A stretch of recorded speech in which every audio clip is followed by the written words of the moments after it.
अध्यक्ष महोदय, लक्षवेधी क्रमांक 6. अध्यक्ष महोदय, वितरित केल्याप्रमाणे. अध्यक्ष महोदय, आज आपण सकाळी देखील बघितलं असाल की अशा पद्धतीच्या एक्सप्लोजिव्ह फॅक्टऱ्यांमध्ये मोठ्या प्रमाणामध्ये स्फोट होत आहेत आणि मोठ्या प्रमाणामध्ये तिथले कामगार हे मृत्युमुखी पडत आहेत, जायबंदी होत आहेत. काही कामगार तर आयुष्यातून पूर्णपणे इतके जायबंदी होतात की काहीच काम करू शकत नाही, अशा प्रकारची त्यांची परिस्थिती आहे. आज धाराशिवमध्ये जे काही या फटाके निर्मिती या कारखान्यामध्ये स्फोट झाले त्या संदर्भामध्ये आपण इथं उत्तर देखील दिलेलं आहे.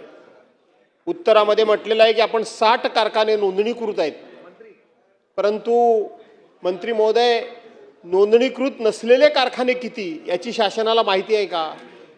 जवळजवळ त्या ठिकाणी 100 कारखाने हे अनधिकृत आहेत.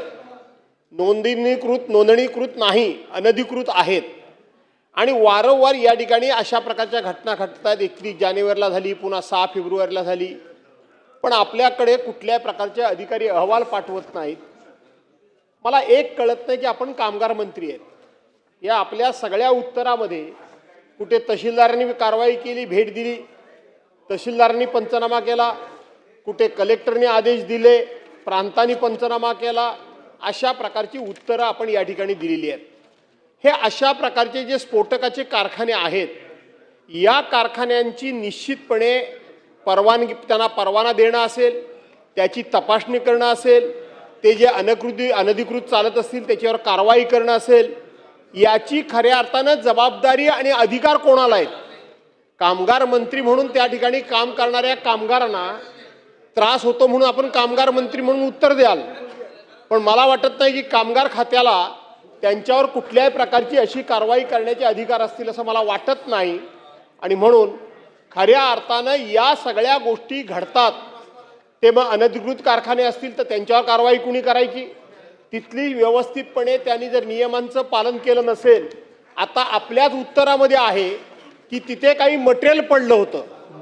दोन्ही स्फोटामध्ये आपलं उत्तर असं आहे की तिथे काही मटेरियल पडलं होतं आणि ते मटेरियल वेगवेगळ्या प्रकारचं असल्यामुळं ते एकत्रितपणे झालं आणि त्याच्यातून हा स्फोट झाला. याचा अर्थ जी काळजी घ्यायला पाहिजे होती संबंधित फॅक्टरीच्या चालकांनी, मालकांनी, ती काळजी घेतलेली दिसत नाही. मग अशा फॅक्टऱ्यांमध्ये वरच्यावर इन्स्पेक्शन व्हायला पाहिजे, भेटी दिल्या पाहिजेत. ह्या निग्लिजन्समुळे ह्या अशा पद्धतीनं माणसांचे जीव जात आहेत. आणि म्हणून मला एवढाच फक्त प्रश्न विचारायचा आहे की आपण कामगार मंत्री म्हणून कामगारांच्या करता काय केलं, त्यांना कॉम्पेन्सेशन म्हणून काय दिलं, त्यांना काय मदत केली, एवढंच तुम्ही सांगू शकाल. पण या सगळ्या अनधिकृत गोष्टी घडतात, याच्यावर कारवाई करण्याची खऱ्या अर्थानं कोणत्या विभागाची जबाबदारी आहे? आणि ती जबाबदारी जर पार पाडत नसेल तर शासन म्हणून आपण त्या संदर्भामध्ये संबंधितांवर काय कारवाई करणार हे मला सांगा. आणि इथं आपण कुठेही त्यांना कॉम्पेन्सेशन दिलेचा उल्लेख केलेला नाही. तर ह्या बाधित कामगारांना आपण मदत केली आहे का? सरकार म्हणून केली आहे का? कारखान्याचे मालक म्हणून केले का? पण याच्यावर मला एकाच गोष्टीमध्ये इंटरेस्ट आहे की ह्याच्यावर जबाबदारी कोणाची? कारण नागपूरचं पण मी प्रकरण ऐकलं.